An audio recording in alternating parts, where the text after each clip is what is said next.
एक लड़का जेल में बंद होता है और उसको याद करते करते उसकी माँ बीमार हो जाती है। इतनी बीमार हो जाती है कि उसकी माँ के प्राण निकल जाते हैं। वो मरते मरते भी अपने बेटे को देखने की इच्छा जाहिर कर रही थी।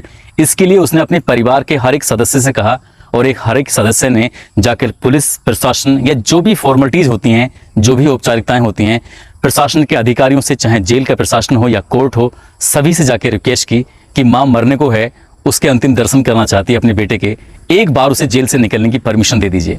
परमिशन नहीं मिलती है और माँ का इंतकाल हो जाता है, यानी कि माँ मर जाती है। अंतिम दर्शन तो खैर दूर की बात है, उसको अंतिम संस्कार तक में शामिल होने की इजाजत नहीं मिली। बात ही कुछ ऐसी थी। जो भी अधिकारी सुन रहे थे उस लड़के की जमानत के बारे में, हर अधिकारी कह रहा था कि इसको जेल से निकलना ही नहीं चाहिए, क्योंकि उस लड़के पर अपनी ही बहन के साथ गलत काम करने का जो आरोप लगा था। वाकई आज की घटना इंसानियत को शर्मसार भी करेगी और साथ ही जो पुलिस प्रशासन या फिर जो भी न्याय व्यवस्था है, इस पर भी कई तरह के सवाल खड़े करेगी। इस कहानी ने, इस घटना ने न केवल एक जिंदगी बर्बाद की है, बल्कि कई जिंदगी को पूरी तरह से बर्बाद कर दिया है।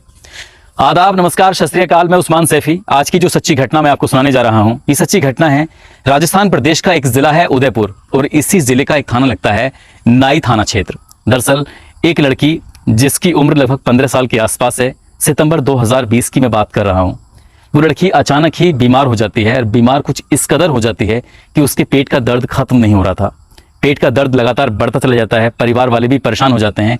उस लड़की को उपचार के लिए जब हॉस्पिटल लेके जाया जाता है तो हॉस्पिटल वाले भी हैरान थे। दरअसल इस बात से हैरान थे क्योंकि वो लड़की सामान्य नहीं थी, बल्कि उसका पेट सामान्य से कहीं ज़्यादा बड़ा हो रहा था। वो गर्भवती थी। जैसे ही ये बात डॉक्टरों ने उसके घर वालों को बताई कि आपकी बेटी गर्भवती है, लगभग 6.25 महीने के आसपास की, ये बात सुनकर परिवार वालों के रोंगटे खड़े हो जाते हैं। ये बात अभी हॉस्पिटल के अंदर थी। बस बार बार घर वाले, माँ बाप और जितने भी लोग इस घर में हैं, सभी लोग डॉक्टर की रिक्वेस्ट कर रहे थे, हाथ पैर जोड़ रहे थे कि साहब इस बच्चे को निकाल दीजिए, इस बच्चे को इसकी माँ से जुदा कर दीजिए। वजह ही कुछ ऐसी थी क्योंकि वो लड़की कुंवारी थी, उसकी कोई शादी वादी नहीं हुई थी और वो 6.5 या 6.25 महीने की गर्भवती थी। ये बात उसने अपने घर वालों को भनक तक नहीं लगने दी। मगर कहते हैं कि डॉक्टर जो फैसला लेता है वो अच्छा ही फैसला लेता है, और डॉक्टरों ने फैसला लिया कि हम इसका गर्भपात नहीं कर सकते क्योंकि इसकी जो बच्चे का जो पल रहा है उसकी एज ज़्यादा हो चुकी है, और अब हमने इस बच्चे को बाहर निकालने की कोशिश की या गर्भपात करने की कोशिश की तो इस लड़की की मौत हो सकती है, ये भी मर सकती है, इसका बच्चा भी मर सकता है। इसके बाद ये लोग सीधा पुलिस स्टेशन जाते हैं, वहाँ से कोर्ट जाते हैं और तमाम तरह की कोशिश कर रहे थे ताकि ये बच्ची इस बच्चे को पैदा ना करे, क्योंकि समाज ऐसे बच्चों को इजाज़त नहीं देता। आखिरकार पुलिस ने इस मामले में मुकदमा दर्ज कर लिया। लड़की से बार बार पूछा जा रहा था कि तुम्हारे पेट में जो बच्चा पल रहा है वो किसका है। वक्त गुजरने लगता है। अभी उस बच्चे की उम्र लगभग 6.25 महीने या 7 महीने के आसपास थी। 2 महीने पूरे गुजर जाते हैं लेकिन लड़की के मुंह से आवाज़ नहीं निकलती। लड़की ने खाना पीना सब कुछ छोड़ दिया था। वो अपना कहीं ना कहीं ध्यान नहीं रख पा रही थी।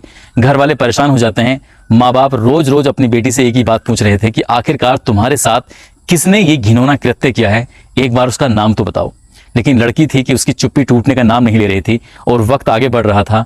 जैसे ही 9 महीने कंप्लीट होते हैं, यानी कि जनवरी 2021 में 9 महीने कंप्लीट होते ही उस लड़की को हॉस्पिटल में लाया गया। हॉस्पिटल में लाने के बाद उसने एक स्वस्थ बच्चे को जन्म दे दिया। अब स्वस्थ बच्चे को जन्म देता है तब उसकी माँ रोते हुए, बिलखते हुए अपने ही बेटी से कहती है कि बेटी अब बहुत वक्त गुजर चुका है, अब तो बता दो कि आखिरकार ये बच्चा किसका है। तभी बेटी अपनी माँ से लिपटते हुए, रोते हुए कहती है कि माँ तुम किसी से कुछ कहोगी तो नहीं, तुम किसी को मारोगी तो नहीं। तो जब माँ कहती है कि हम पूरा भरोसा दिलाते हैं, हम किसी को कुछ नहीं कहेंगे, तब वो लड़की अपने ही घर में अपने ही बुआ के बेटे के नाम लेती है जिसकी उम्र लगभग 30 साल थी। यानी कि दोनों की उम्र में लगभग 15 साल का अंतर था। ये लड़का अक्सर अपने मामा यानी कि नानी के घर पर रहता था और जब उसका मन करता था तब वो अपनी माँ के घर भी चला जाया करता था, जब उसका मन करता था तब वो यहाँ रहता था। लड़की और आगे बताती है कि लगभग 6 महीने से लगातार वो मेरा रेप कर रहा था, गंदा काम कर रहा था। जब ये बात घर वाले सुनते हैं, उधर उन्होंने मुकदमा दर्ज करा ही दिया था, सीधा नाई थाने में जाकर संपर्क करते हैं और SHO से जाके कहते हैं कि साहब उसको हमने पकड़ लिया है जिसने हमारी बेटी के साथ ये घिनौना कृत्य किया है। पुलिस वाले उस लड़के को हिरासत में लेते हैं जिसकी उम्र लगभग 30 साल के आसपास है।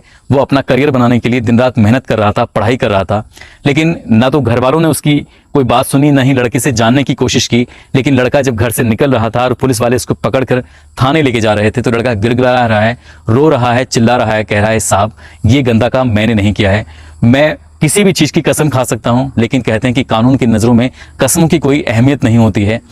लड़का बार बार रिक्वेस्ट कर रहा है, उसकी रिक्वेस्ट की कोई ध्यान नहीं दे रहा है और नज़रअंदाज कर रहे थे। आखिरकार पुलिस ने उस लड़के को गिरफ्तार किया और गिरफ्तार करने के बाद जेल भेज दिया। मगर जब ये लड़का जेल जा रहा है तो बार बार जब इंस्पेक्टर से एक ही बात कहता है कि साहब मैंने ये गंदा काम नहीं किया है, अपनी मामा से कहता है, अपनी मामी से कहता है और साथ में अपनी माँ से भी कहता है कि माँ मैंने कोई गंदा काम नहीं किया है, मुझे बेवजह फंसाया जा रहा है। इंस्पेक्टर उस बच्चे का डीएनए सैंपल लेता है, साथ ही कुछ सैंपल इसका भी लेता है लड़के का, और सैंपल लेने के बाद इसका डीएनए टेस्ट कराया जाता है जानने के लिए कि लड़का जो कह रहा है क्या सच है या झूठ है।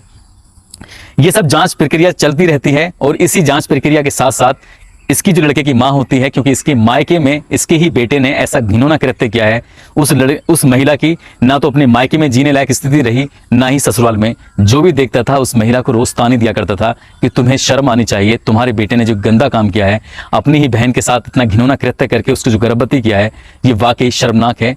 माँ रोज रोज के तानों से परेशान हो जाती है और वो बीमार रहने लगती है। जब उसे मौका मिलता था वो अपने बेटे के पास आती थी और बेटे के पास आने के बाद वो कहती थी कि बेटा क्या तुमने सचमुच इतना घिनौना कृत्य किया है?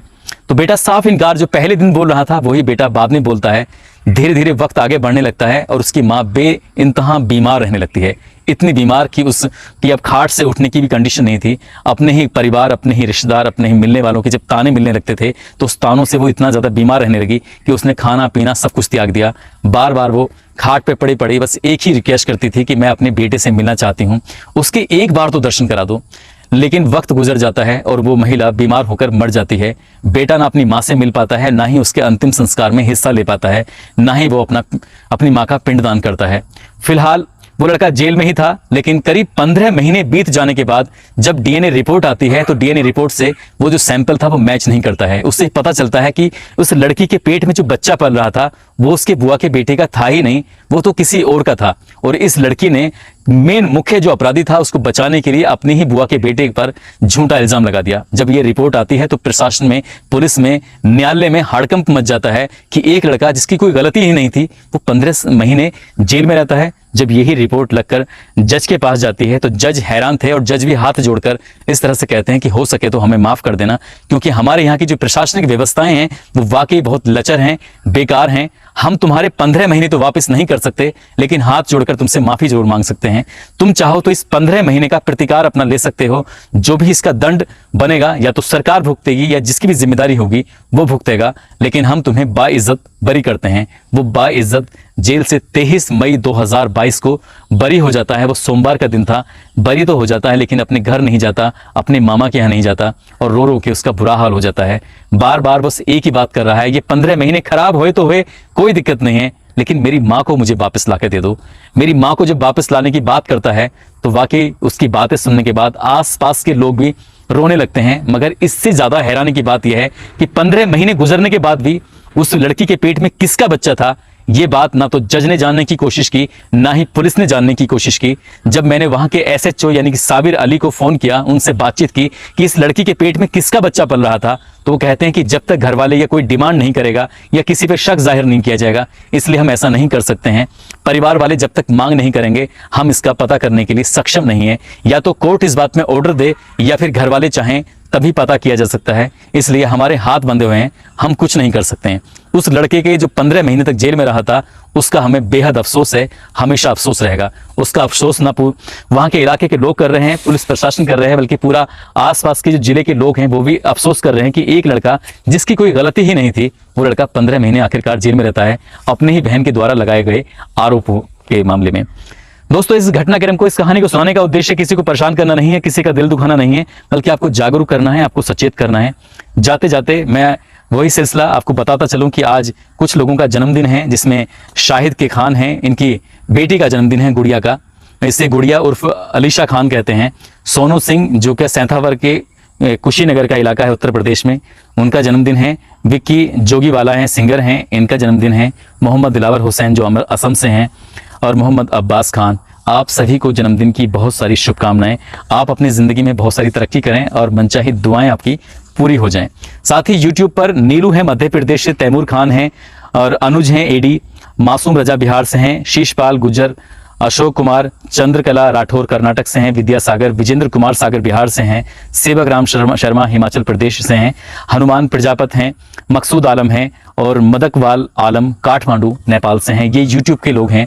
और फेसबुक से हैं श्याम सोमानी गंगानगर राजस्थान से, रामजीलाल मीणा राजस्थान से, राज सिंह ठाकुर जम्मू से, सुंदर रावत उत्तराखंड से, दीपक गुज्जर जालौन से, प्रवीण कुमार एटा यूपी से, अब्दुल हसन अली असम से, शाकिर अली बीकानेर से, मुस्तकीम अली संभल से, सतीश गुजरात से, संतपाल जायसवाल कुशीनगर से, सोमबीर पाल संभल से, जीत नायक जोधपुर से, आयुष गोपी बैतुल्ला खान नेपाल से।